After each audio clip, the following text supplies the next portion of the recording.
Assalamualaikum warahmatullahi wabarakatuh.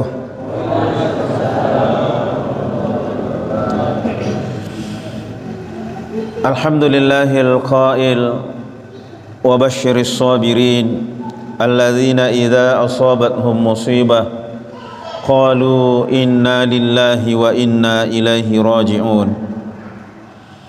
Wassalatu wassalamu ala asyrafil anbiya'i wal mursalin Sayyidina Muhammad wa ala alihi wa sahbihi ajma'in.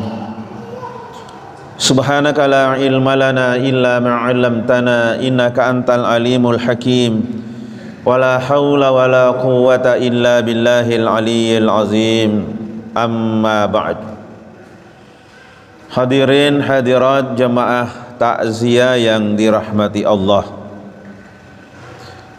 Walaupun masih dalam suasana duka, tapi itu tidak menghalangi kita untuk tetap senantiasa memuji Allah Subhanahu wa taala.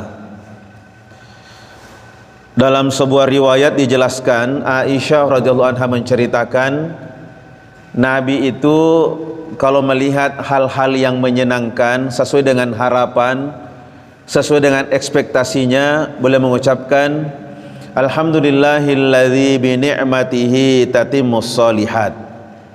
Alhamdulillahilladzi bi ni'matihi tatimmus shalihat. Segala puji bagi Allah yang dengan nikmatnya sempurnalah segala kebaikan. Itu kalau sesuai dengan harapan, sesuai dengan keinginan. Tetapi Nabi kalau melihat hal yang tidak menyenangkan, tidak sesuai dengan harapan, tidak sesuai dengan ekspektasinya, boleh mengucapkan alhamdulillahi ala kulli hal. Alhamdulillahi ala kulli hal. Segala puji bagi Allah atas segala situasi. Jadi Nabi itu selalu mengucapkan alhamdulillah, baik senang maupun susah. Alhamdulillah. Kenapa? Karena kita yakin betul nikmat Allah itu jauh lebih banyak dibandingkan cobaannya. Cobaan itu bisa dihitung jari, sementara nikmat tidak bisa dihitung. Wa in ta'uddu ni'matallahi la tuhsuha. Jika kalian akan menghitung nikmatku, kalian pasti tidak akan mampu menghitungnya.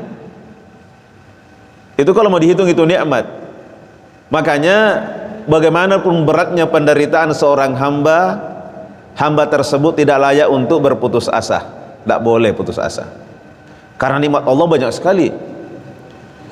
Cuma memang masalahnya dalam hidup ini, banyak orang kadang putus asa, stres dan sebagainya, karena dia tidak melihat nikmat Allah itu.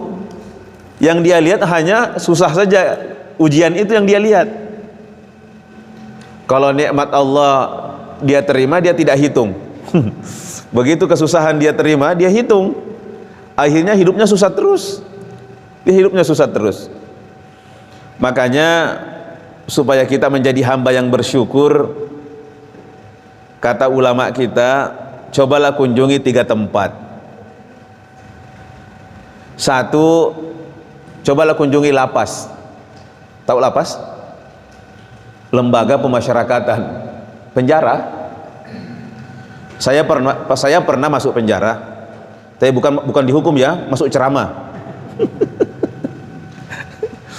Kasihan orang di sana itu, berapa itu kerangkengnya, dan banyaknya orang di dalam.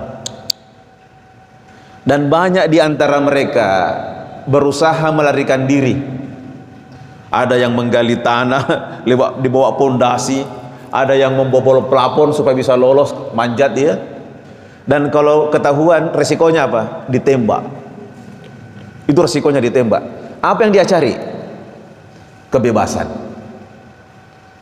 Yang dia cari kebebasan. Nah, kita ini bebas kemana-mana, pernah tidak disyukuri? Tidak pernah. Padahal itu nikmat luar biasa, itu kebebasan itu. Tapi kita tidak sadari bahwa ini adalah nikmat. Yang bisa merasakan nikmat itu adalah orang dalam penjara. Sampai-sampai ada orang keluar dari penjara setelah 12 tahun. Saya tanya itu di dalam penjara, saya kira dia petugas, karena bacanya bagus sekali waktu jadi imam. Sudah lama tugas nih Pak. Bilang, saya bukan petugas Pak, saya narapidana. Hah? Kasus pembunuhan. Setelah dia keluar, temannya bilang, ih, alhamdulillah sudah keluar dia, tidak terasa dia. Bilang, jangan bilang tidak terasa, kok di luar tidak terasa, saya di dalam terasa sekali. Dia bilang tidak terasa, saya bilang tidak terasa. Itu tadi satu Pak, kalau ada waktu kunjungilah itu lapas itu. Yang kedua yang bagus kita kunjungi itu ruang ICU rumah sakit. Lihat gitu orang di ruang ICU, ada yang bantuan pernapasannya, ada yang impusnya, macam-macam sini tempelin. Tidak bebas kemana-mana. Kita alhamdulillah bangun tidak ada jalan kesehatan yang nempel, bisa bergerak bebas. Alhamdulillah. Dan itu kadang kita lupa syukuri itu, lupa disyukuri. Dan yang ketiga bagus kita kunjungi adalah kuburan. Ada jutaan orang di bawah tanah sana itu, harapannya cuma satu, minta dihidupkan kembali. Itu harapannya itu, minta dihidupkan kembali, dikasih kesempatan kedua untuk beramal. Tapi tidak bisa lagi. Saya masih ingat Syekh Hasan Al-Basri rahimahullah pernah bertanya kepada seorang jemaah sambil nunjuk ke kuburan. Itu ada kubur kau lihat? Ya. Kira-kira kalau penghuni kubur itu dikasih bangkit, dikasih hidup lagi oleh Allah, kira-kira apa yang dia lakukan? Orang itu bilang, pasti dia perbaiki sholatnya, dia bersedekah, dia perbaiki hubungan dengan sesama manusia, dia ini, dia itu, pokoknya banyak kebaikan dia lakukan. Syekh Hasan Al-Basri kemudian mengatakan, itu yang kau sebutkan tadi lakukan memang nih, karena tidak mungkin orang mati dikasih hidup lagi untuk beramal, tidak mungkin. Jadi itu yang kau sebutkan tadi lakukan memang nih. Lakukan memang nih. Dan ternyata betul itu nasihat itu, kata Rasulullah, kematian itu menjadi nasihat. Kafabil mauti wa iza, cukuplah kematian itu menjadi nasihat. Kembali tadi ke masalah nikmat tadi, saya hanya ingin mengingatkan kita supaya kita lebih menjadi hamba yang bersyukur.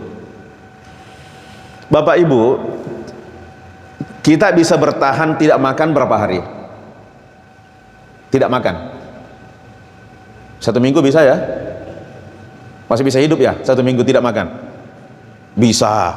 Yang penting minum, yang penting minum masih bisa hidup itu. Kalau minum berapa lama kita bisa bertahan tidak minum? Kata dokter 3 hari 3 malam 72 jam. Kalau 72 jam tidak minum, tidak diimpus, itu bisa dehidrasi, mati itu. Makanya setelah makan alhamdulillah, setelah minum alhamdulillah ya. Ada lagi satu nikmat di atasnya, nikmat pernapasan. Berapa lama kita bisa bertahan tidak bernapas? Hah? Kalau tadi makan bisa 1 minggu, minum bisa 3 hari tidak minum. Tapi kalau napas berapa lama kita bisa bertahan tidak bernapas? 5 menit. Mati bagi. Sekarang pertanyaannya, pernah tidak disyukuri itu pernapasannya itu? Enggak kan? Jadi kita ini banyak sekali utang kepada Allah. Makanya ada zikir pagi dan petang itu, judulnya itu zikir lunas bersyukur. Sudah hafal? Lunas bersyukur. Siapa yang membaca zikir ini maka dianggap sebagai hamba yang bersyukur. Sudah lunas utangnya kepada Allah. Kalau belum dibaca berarti harus disyukuri satu-satu itu nikmat itu. Kalau tidak disyukuri berarti kita tidak termasuk hamba yang bersyukur. Tapi kalau dibaca 3 kali pagi hari, 3 kali dibaca di sore hari, maka kita sudah tercatat sebagai hamba yang bersyukur. Kalau pagi hari, Allahumma ma asbahabi min ni'matin aw bi ahadin min khalqik faminka wahdak la syarika lak falakal hamdu walakas syukru. Sudah hafal kan? Kalau zikir pagi dan petang ada itu. Jadi kalau pagi Allahumma ma asbahabi min ni'matin, kalau sore Allahumma ma ansabi min ni'matin. Dibaca itu supaya kita termasuk hamba yang sudah bersyukur. Judulnya lunas bersyukur, karena banyak sekali nikmat Allah tadi mau disyukuri, tidak terhitung nikmat Allah kan. Tapi kalau kita sudah baca ini, kita sudah dianggap mensyukuri semua nikmat itu. Dan saya sudah rasakan bagaimana itu nikmatnya nikmat bernapas. Bulan Januari tahun lalu saya masuk rumah sakit, pneumonia, orang bilang COVID. Saya sempat masuk di ICU 4 hari pakai ventilator karena oksigen yang di dinding itu sudah tidak terlemumpan nih, jadi harus pakai ventilator. Ada dosen UNM di samping saya, umurnya sama dengan saya, cuma beda tanggal lahir, bulannya dengan tahunnya sama dengan tanggal lahir saya, tahun lahir saya. Meninggal di samping saya, berdekatan tempat tidur saya, meninggal. Datang petugas rumah sakit, 3 orang kepada saya, Pak, jangki stres Pak di, kan kuliah mati, kuliah mati. Langsung, Pak, jangki stres Pak di. Saya bilang sama petugas, Bu, bukan sakit yang bikin mati. Saya bilang, bukan sakit yang bikin mati, tapi ajal. Masing-masing orang sudah ada jalan takdirnya. Itu penumpangnya Sriwijaya Air hari itu jatuh, pesawat jatuh. Saya bilang itu penumpang Sriwijaya Air, tidak ada yang sakit tadi pergi naik pesawat, mati semua. Langsung dia bilang petugasnya, Alhamdulillah, Alhamdulillah tidak stres. Saya tidak tahu ketika itu Allah tidak pernah memberikan rasa takut kepada saya untuk menghadapi kematian. Justru saya gembira waktu itu karena saya bilang ada hadis Nabi, orang yang meninggal karena wabah itu mati syahid. Saya bilang orang pergi cari mati syahid, angkat senjata, apa yang dia cari? Mati syahid. Saya dapat gratis kayak di rumah sakit ini. Ternyata tidak jadi. Karena waktu itu saya sempat kritis, istri saya kan sudah dipanggil. Ibu, melihat kondisi bapak ini agak susah, kritis. Kalau ibu tidak mau bapak dimakamkan di Macanda, Tok Macanda, tempat pemakaman COVID. Kalau ibu tidak mau bapak dimakamkan di Macanda, boleh jadi dimakamkan di tempat lain, yang penting ambil surat keterangan dari Pak Desa atau Pak Lurah. Jadi urus memang maki. Jadi diurus suratnya itu. Karena 4 jam jadi kasih waktu, pada belum Pak mati. Jadi musyawarah saudara-saudara saya dengan istri saya di mana nanti dimakamkan. Tapi saya waktu itu sudah berpesan, kalau ada di lokasi di Goa dengan Makassar, di Goa dan Makassar mau saja. Kecuali kalau tidak dapat lokasi, kasih kembali Mak Kebone. Masih luas di tanah di sana. Kenapa saya berpesan seperti itu? Karena saya pernah baca hadis Nabi, orang-orang bertakwa nanti di sorga itu diberikan pahala sejauh tempat lahirnya dan tempat pemakamannya. Saya kan lahir di Bone, Pak. Kalau dimakamkan lagi di Bone, sedikit sekali pahalanya. Kalau di situ tuh jelas ditonji dimakamkan. Tapi kalau di Bone ini lahir, dimakamkan di Makassar kan jaraknya 200 kilo, Pak. Banyak-banyak. Jadi, berarti Syekh Yusuf Al-Makassar ini, Syekh Yusuf lahir di mana? Goa. Dimakamkan di Cape Town, Afrika Selatan. Ade, jom, banyaknya pahalanya itu. Itu kan tiga kuburannya. Saya tidak tahu yang mana yang asli ini. Tapi saya dapat penjelasan bahwa ada hadis Nabi itu kan, Nabi itu dimakamkan, para Nabi dimakamkan di bumi mana dia wafat.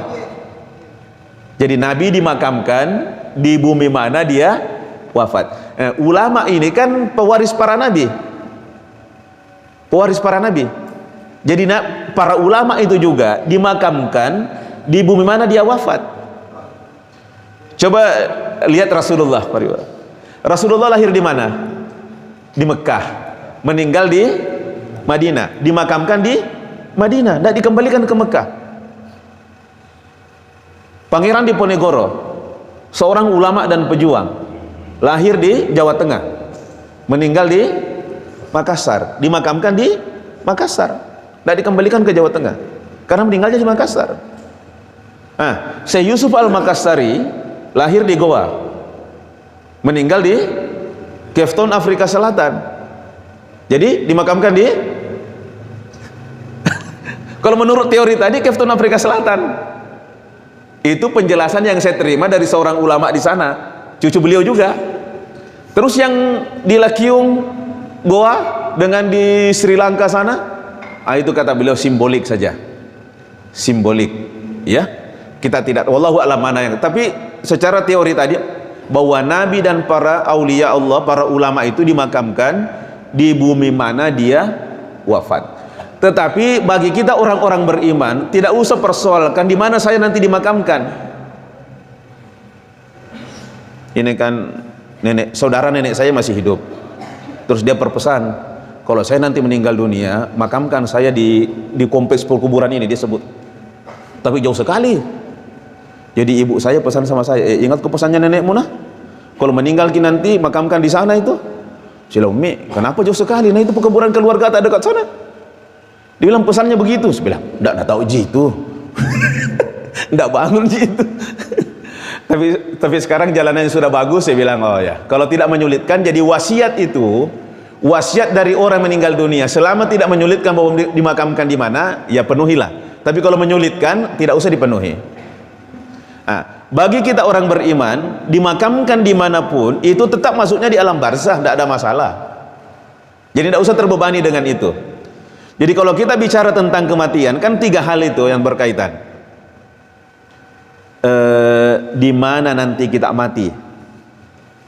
Kapan kita mati? Bagaimana caranya kita mati? Oke, sekarang kita lihat dulu. Di mana nanti kita mati?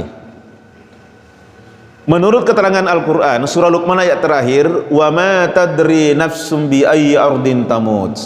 Dan tidak seorang pun tahu di bumi mana dia akan meninggal dunia. Berarti ini adalah hal gaib. Tidak usah terlalu terbebani kita di mana kita mati.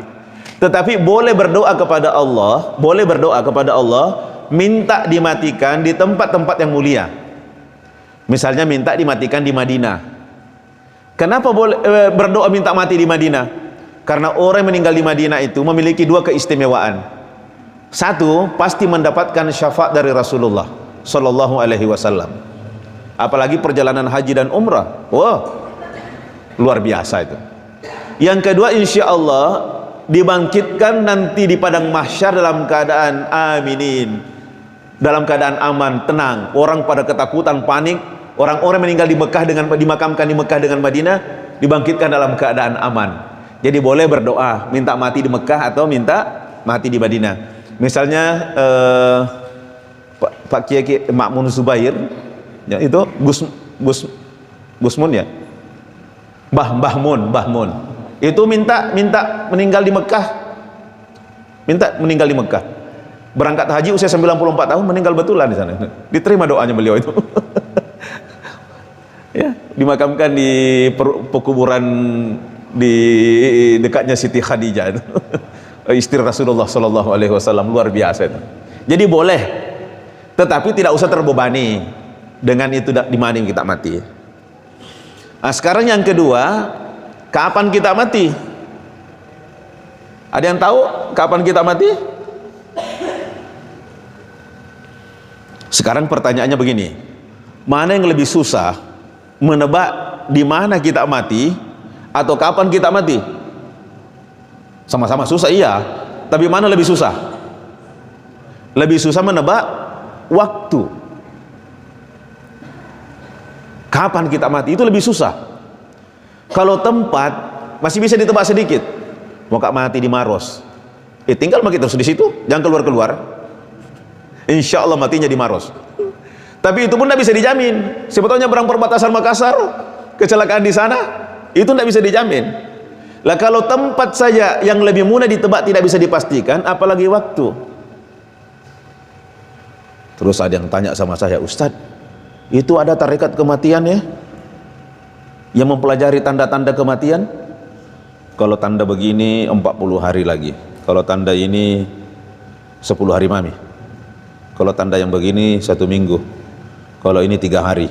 Kalau tanda ini 1 hari mami.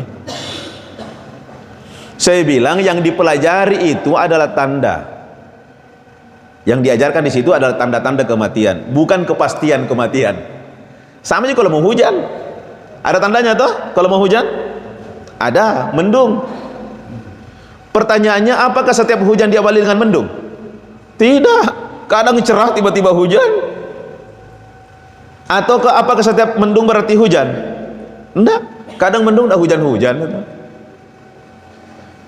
Jadi bolehlah dipelajari, tapi jangan disandari 100%. Tetap kita kembalikan kepada rahmat Allah Subhanahu wa ta'ala. Tidak boleh memastikan. Saya masih ingat dulu waktu saya di Manggar, Kalimantan Timur. Saya ketemu sama ustadz di sana. Dia bilang, ya bolehlah dipelajarin, Dik, tapi jangan disandari 100%. Bilang, kenapa, Deng? Bilang, dulu pernah ada di sini guru yang mengajarkan tarekat kematian. Kalau dia cerita tentang jalan kematian, 2 malam tidak habis materinya. Banyak muridnya. Jadi waktunya dia sakit, datang muridnya bertanya, guru, ada tanda-tandanya ini? Dia bilang, belum Pak mati dalam 3 hari ini. Dia bilang, belum Pak mati dalam 3 hari ini. Tapi menurut penglihatan muridnya, berdasarkan ilmu yang pernah diajarkan, kalau kuliah ini tidak sampai maghrib ini. Tidak sampai maghrib kalau kuliah ini. Ternyata muridnya yang betul. Muridnya yang betul. Padahal dia sudah bilang tadi, tidak mati saya dalam 3 hari ini. Ternyata tidak sampai maghrib mati. Jadi tidak boleh memastikan. Biarlah ini menjadi rahasia Allah Subhanahu wa ta'ala. Fokus kita adalah yang ketiga, bagaimana caranya kita mati. Ini yang perlu kita pikirkan. Karena cara mati itu ada 2. Ada husnul khotimah dan ada su'ul khotimah. Ada husnul khotimah, orang yang mati berakhir dengan kebaikan. Ini menjadi penting, menjadi perhatian kita, karena Rasulullah SAW mengatakan dalam sebuah hadis, innamal a'malu, apa sambungannya? Oh, yang dihafal binniat. Ada cocok itu, innamal a'malu binniat. Tapi ada hadis lain, innamal a'malu bil khawatim. Sesungguhnya amal itu dihitung dari penutupnya. Jadi yang paling menentukan itu penutupnya. Jadi hati-hati, Ki. Siapa tahu ini soleh, berbuat dosa besar, sementara berbuat dosa dicabut ruhnya. Itu yang menentukan, Pak, yang terakhir itu. Langsung ada yang bilang, kalau begitu Ustaz, tua pakai baru sembahyang, kan terakhir nanti menentukan. Saya bilang tidak bisa. Kenapa tidak bisa? Itu karena Pak, satu, ajal kita tidak tahu kapan datangnya. Yang kedua, seandainya pun kita tahu kapan datangnya itu ajal, hati ini kan bukan dibawa kendali kita. Yang membolak-balikkan hati itu adalah Allah. Siapa tahu kita bilang tua Pak baru sembahyang, tiba-tiba hatinya tidak bisa belok, sudah berkarat tidak bisa belok. Mati dalam keadaan su'ul khatimah tadi. Jadi begini, kita yang alhamdulillah sudah baik, melaksanakan sholat, ya, melakukan kebaikan-kebaikan, tidak boleh merasa sombong, merasa aman bahwa saya sudah selamat. Belum tentu, belum tentu, karena kita belum tahu bagaimana ujungnya. Makanya penilaian itu, penilaian apakah dia orang baik atau orang tidak baik, itu nanti bisa dilakukan setelah dia meninggal. Kalau masih hidup belum bisa kita menilai, Pak. Belum bisa. Karena belum tahu ujungnya. Belum tahu ujungnya bagaimana nanti akhirnya itu. Kan banyak orang yang dulunya jahat, Pak. Tapi justru kemudian menjadi pahlawan Islam. Siapa itu? Ada Khalid bin Walid, ada Umar bin Khattab. Pernah memusuhi Rasulullah, bahkan mau membunuh Rasulullah. Tapi kemudian masuk Islam dan menjadi pahlawan. Menjadi pahlawan Islam. Jadi tidak boleh orang menilai terlalu cepat. Yang dinilai itu ujungnya itu. Ujungnya. Maka dalam hal inilah kita harus berusaha bagaimana caranya kita mendapatkan husnul khatimah itu. Tentu saja yang pertama adalah membuat kebiasaan-kebiasaan yang baik. Ini bagian upaya untuk mendapatkan husnul khatimah, bikin kebiasaan-kebiasaan yang baik.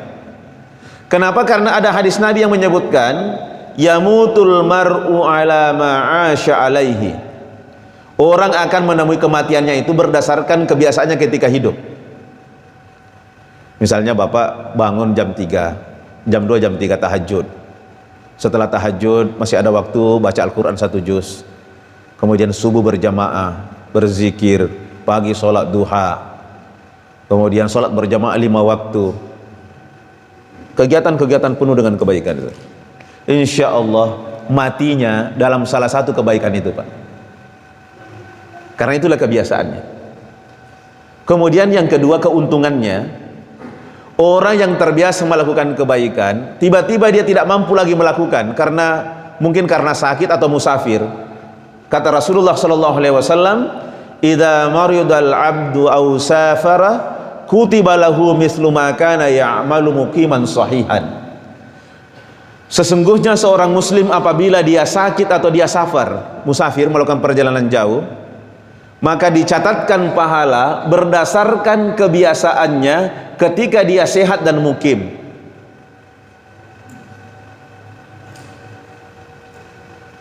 Jadi waktu saya di rumah sakit, itu yang hiburan saya itu. Jadi walaupun saya tidak ke masjid, walaupun saya tidak tahajud, walaupun mungkin saya tidak baca Quran, tapi Allah akan menghitung berdasarkan kebiasaan itu ketika sehat itu. Itu yang menjadi dasar perhitungan. Maka sebelum kita sakit, sebelum kita safar, lakukan memang nih gaspol memang itu kebaikan-kebaikan itu. Karena kita tidak tahu kapan kita sakit, kapan kita musafir. Itu. Dan insya Allah matinya husnul khatimah. Kalau kita terbiasa dengan kebaikan-kebaikan tadi. Makanya hati-hati bikin kebiasaan. Itu banyak teman-teman saya kadang saya tegur karena biasa kalau sudah bisa sembahyang isya main domino nih di pos ronda sampai jam 3 begadang. Saya bilang, hei, hati-hati bikin kebiasaan, nanti sementara banting kartu dia dicabut ruh. Hati-hati. Jadi bikinlah kebiasaan-kebiasaan yang baik lah, ya. Yang baik-baik gitu. Yang kedua, untuk mendapatkan husnul khatimah tentu saja adalah doa. Jadi tadi upaya kita, satu, membuat kebiasaan-kebiasaan yang baik. Yang kedua, doa. Ini setiap selesai sholat, atau bahkan dalam sholat, minta mati dalam keadaan husnul khatimah. Allahumma khtim lana bi husnil khatimah wa la takhtim alaina bi su'il khatimah. Ya Allah, matikanlah ke aku nanti jika sudah tiba waktunya dengan husnul khatimah, dan jangan matikan aku dengan su'ul khatimah. Boleh dibaca dalam sujud, Pak. Terutama sujud terakhir. Tidak ada aturan yang sujud terakhir, tapi biasanya orang baca aja di situ. Cuma ingat kalau sholat berjamaah tidak boleh asyik sendiri. Makmum itu wajib mengikuti imam. Jadi kalau imam sudah Allahu Akbar, tahiyat ikut jangan berlama-lama sujud. Ini yang saya maksudkan kalau kita sholat sunnah, sholat sendiri, silakan puas-puas. Silakan. Ya, Ibu, ternyata sujud lama itu ada keuntungannya dari segi kesehatan. Ini kan otak ini kan di atas ini, jantung yang memumpah ini darah. Ini agak-agak berat memumpah ke atas. Tapi kalau kita sujud, itu kan kepala di bawah. Jadi otak ini gampang mendapat suplai oksigen dan darah dari jantung itu. Jadi otaknya menjadi fresh, segar. Jadi orang yang rajin sujud lama itu, insya Allah tidak cepat pikun. Tidak cepat pikun. Tok pikun? Allah ambil. Kalau bahasa Bugis maulu. Sebenarnya tanda-tanda pikun itu sudah bisa terbaca dari awal. Itu tandanya, Ibu, gejala pikun yang ringan itu, gejala awal. Kalau mau panggil anak, lain yang mau dipanggil, lain yang disebut namanya. Pernah begitu? Kayaknya ada ini, ketawa-ketawa. Atau satu cuma mau panggil anaknya, dia banyaknya disebut. Itu tanda-tanda bahwa fungsi otak sudah mulai menurun. Itu harus diterapi. Salah satu terapinya kalau sujud agak lama. Jadi anak-anakku, sujud lama itu menambah kecerdasan. Saya ulangi, sujud lama itu menambah kecerdasan, terutama sholat tahajud. Saya pernah diajar oleh Profesor Agil Munawar, itu kalau ayat Al-Quran, kalau kita tanya ayat, kan sudah biasa nih kalau halaman sekian, baris sekian, kanan kiri, dia tahu semua itu posisi ayat itu, 30 juz. Tapi kalau hadis yang lebih rumit, wah, mentahrijh hadis, 2 whiteboard besar, tidak pakai kitab, dia hafal tahun lahirnya ini gurunya, ini muridnya, lahir tahun sekian, wafat tahun sekian. Selesai kuliah saya tanya, Ustadz, gimana caranya kita bisa menghafal begitu? Kalau Al-Quran kan banyak nih, ada Ustaz Hadi Hidayat, ada siapa tuh, dan banyak, mungkin anak-anak kita di sini, guru-guru kita di sini banyak yang bisa. Kalau Al-Quran tahu posisinya semua ayat Al-Quran itu, di halaman sekian, sebelah kanan, pojok sekian, dia tahu semua itu. Tapi kalau hadis, nama-nama ulama, siapa gurunya, siapa muridnya, lahir tahun berapa, meninggal tahun berapa, ternyata di samping tekun belajar, salah satu rahasianya dia bilang sama saya waktu itu, saya dari kecil itu dipaksa oleh kakek dan bapak untuk selalu sholat tahajud. Jadi anak-anakku, kalau mau otaknya cerdas, bangun kita tahajud, dan kalau sujud kasih lama-lamai,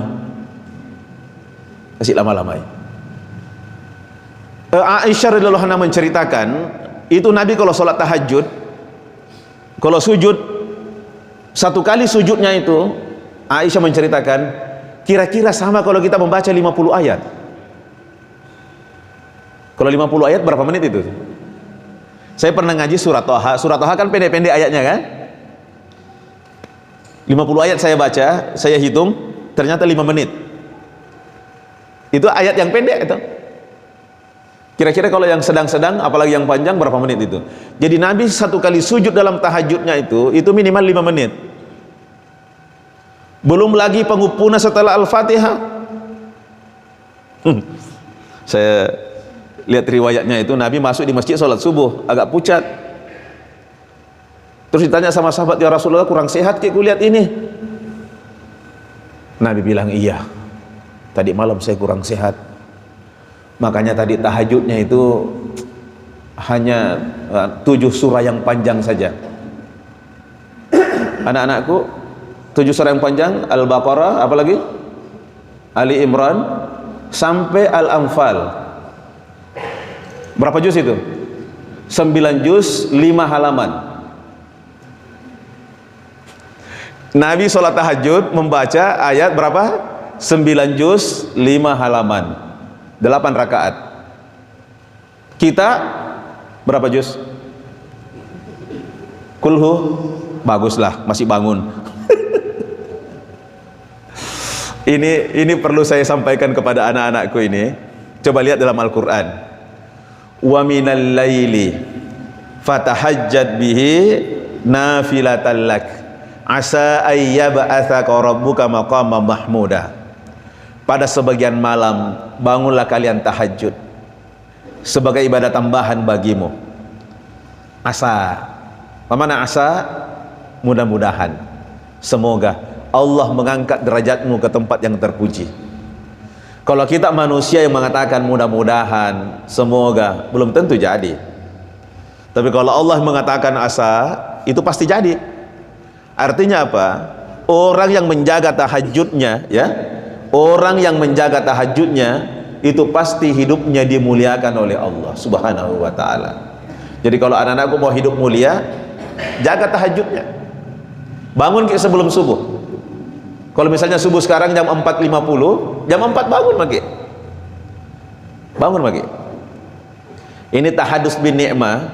Tahadus bin ni'mah, menceritakan nikmat Allah, kan boleh kan? Oke. Allah yang suruh. Wa amma bi ni'mati rabbika fahadits. Jadi setelah saya baca riwayatnya itu Nabi tahajud 9 juz 5 halaman, saya jadi malu. Aduh.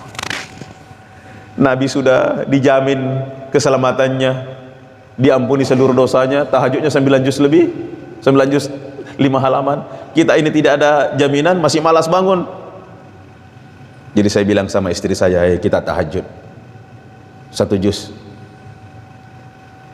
Jadi karena saya tidak tamat 30 juz Pak hafalannya, ini beruntunglah anak-anakku karena dari kecil sudah menghafal, ya. Jadi saya beli Al-Quran yang besar Pak, Al-Quran yang besar, terus suruh bikin stand Al-Quran yang agak miring begini. Saya pesan khusus 200.000 yang stand Al-Quran yang agak miring, situlah Al-Quran. Jadi sambil lihat tuh, kan tahajud 8 tambah witir 3. Kalau witir yang rakaat terakhir kan kulhu trikul, berarti 10 rakaat. Jadi rata-rata 2 halaman setiap rakaat, kan? Tamat tuh 1 juz 1 malam Pak, bisa aja. Saya hitung itu sekitar 1 jam, ya, sekitar 1 jam. Kalau sujudnya sujud biasa, tapi kalau mau munajat curhat kepada Allah seperti Nabi tadi yang lama, itu lebih lama lagi, bisa 1,5 jam, bahkan bisa lebih. Itu rata-rata itu. Jadi bangun kita tahajud. Nah, salah satu ini Bapak Ibu tadi ceritanya ketika sujud, aqrabu ma yakunul abdu mir rabbih wa huwa sajidun. Tempat yang paling dekat antara hamba dengan Allah adalah ketika hamba itu bersujud. Fa aktsiru fihi du'a, maka perbanyaklah doa di situ. Jadi sekali lagi, kalau sholat sunnah Ki Pak, sholat sunnah Ki, kasih lama-lama sujudnya dan baca doa-doa yang penting di situ. Doa-doa penting baca di situ. Berbagi ilmu, saya biasanya membaca 3 hal. 1, Quran surah Ibrahim ayat 40. Rabbi ja'alni muqimas shalah wa min zurriyyati rabbana wa taqabbal du'a. Ya Allah, jadikanlah aku dan keturunanku termasuk orang yang mendirikan sholat. Bapak Ibu, bagaimana anaknya di rumah? Sholatnya ringan apa berat? Hah? Ketika tiba masuk waktu sholat, mereka disuruh sholat, ringan apa berat? Subuh dikasih bangun, ringan apa berat? Salah satu caranya supaya anak itu ringan melaksanakan sholat, ringan bangun subuh, doakan Ki surah Ibrahim ayat 40 tadi. Rabbi ja'alni muqimas shalah wa min zurriyyati rabbana wa taqabbal du'a. Itu satu. Yang kedua, yang saya minta kepada Allah adalah semoga hati ini tetap istiqamah di jalan Allah. Rabbana la tuzigh qulubana ba'da idh hadaitana wa hab lana min ladunka rahmah innaka antal wahhab. Atau Allahumma a'inni ala dzikrika wa syukrika wa husni ibadatik. Ini doa yang kedua ini Pak, saya rasakan betul manfaatnya. Ketika perasaan saya malas, misalnya tidur jam 3, sudah lihat jam 3, harusnya bangun nih, berat, langsung ingat Allahumma a'inni ala dzikrika wa syukrika wa husni ibadatik. Ya Allah, tolong saya, a'inni, tolong saya Allah, ala dzikrika, untuk mengingatmu, wa syukrika, mensyukurimu, wa husni ibadat, dan beribadah dengan baik kepadamu ya Allah. Tiba-tiba itu jadi ringan itu Pak, itu saya dalam saya itu. Allahumma a'inni ala dzikrika wa syukrika wa husni ibadati. Kalau datang perasaan malas, baca itu, minta tolong sama Allah, ya Allah tolong saya ya Allah, saya lemah ini ya Allah, kalau kau tidak tolong saya untuk bangun, susah. Allahumma a'inni ala dzikrika wa syukrika wa husni ibadatika. Sebenarnya ini kalau dalam ilmu balaghah ini bisa diiktibas. Iktibas itu diubah, itu digubah doanya. Misalnya apa yang berat?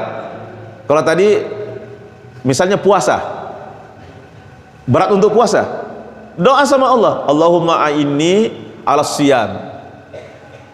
Tahajud susah, Allahumma a'inni alal qiyam.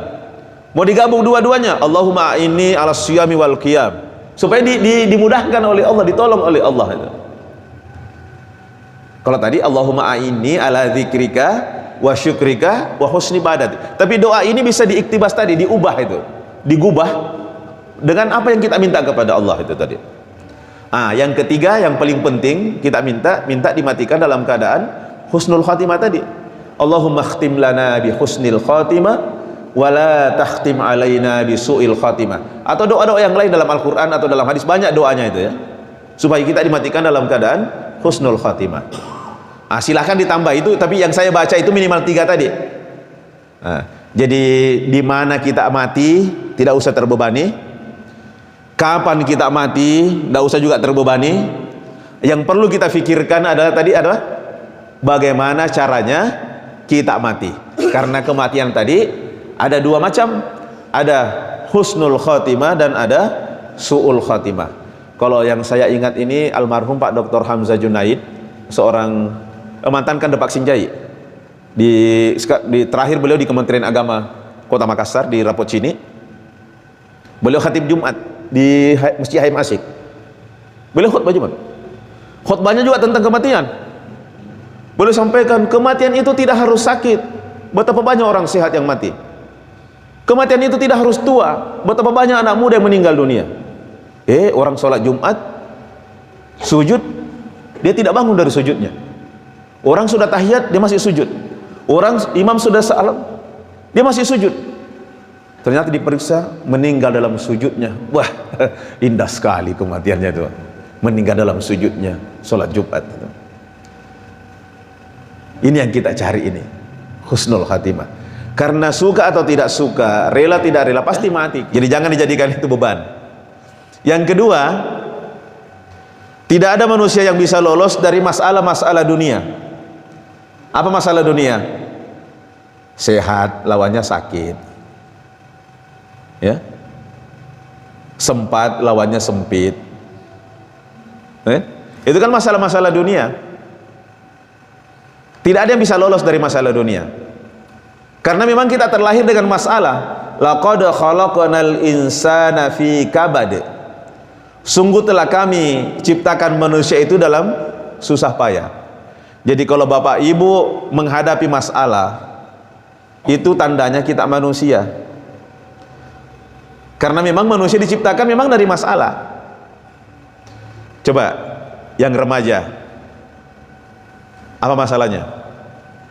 Mau menikah. Setelah menikah masalahnya selesai enggak? Muncul masalah baru. Ya, harus menafkahi anaknya orang. Ingin punya anak, ingin punya ini, ingin punya itu. Setelah punya anak, masalah selesai? Tidak, bertambah. Mau belikan popok, belikan susu. Sampai kita meninggal dunia, masalah pasti ada, tidak mungkin tidak ada. Makanya tidak boleh bilang gara-gara kau itu saya dapat masalah. Tidak boleh. Biar juga dia tidak ada, tetap tahu dia ada masalah. Ibu, saya pernah lihat seorang perempuan, itu suaminya sakit. Mungkin karena lama sakit dan capek dia urus, dia bilang suaminya begini, dia bilangi suaminya, gara-gara kau ini mau dijaga terus, tidak bisa kemana-mana. Seandainya tidak ada kok saya jalan-jalan terus kemana, kemenakanku kemana. Suaminya di rumah sakit dia bilangi begitu. Tidak lama kemudian suaminya meninggal dunia. Apa dia sudah bisa jalan kemana-mana? Enggak, dia lagi yang sakit. Dia lagi yang sakit.